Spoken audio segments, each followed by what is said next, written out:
Waziri Mkuu wa Uingereza Keir Starmer amejiuzuru na kufanya Uingereza kuwa na mawaziri wakuu watano ndani ya miaka 10, na hii ni tangu walipojitoa katika Umoja wa Ulaya. Mchakato ule wa kujitoa Umoja wa Ulaya unajulikana kwa jina la Brexit. Umekuwa kama bundi vile kwenye siasa za Uingereza. Maana yake tangu wakati huo siasa za nchi hiyo hazijatulia hadi hii leo. Yaani kwa muongo mmoja uliopita Waziri Mkuu wa Uingereza amekuwa akidumu ofisini kwa wastani wa miaka 2 tu.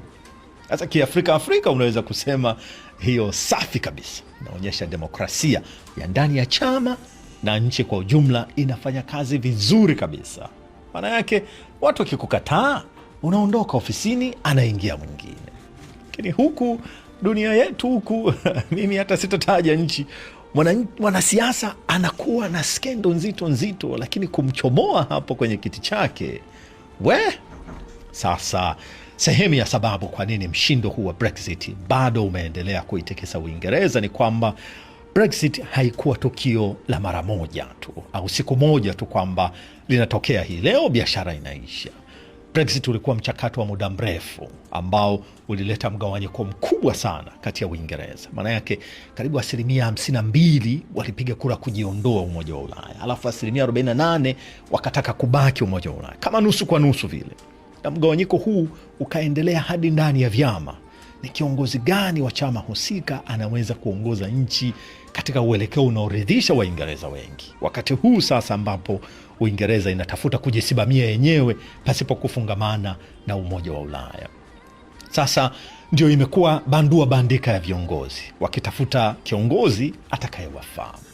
Lakini sio Brexit tu. Hapa katikati yametokea mambo mengi: uviko, COVID, vita vya Urusi na Ukraine na mengine ambayo kwa kweli yametikisa uchumi na kumgusa mwananchi wa Uingereza moja kwa moja.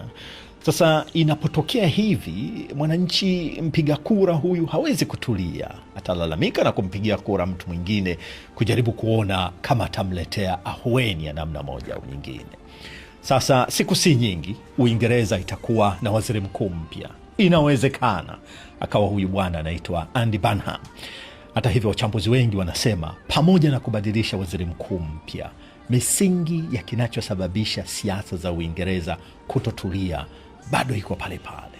Hivyo hata huyu waziri mkuu mpya atakayekuja atakutana na heka hizo na inawezekana asidumu vile vile.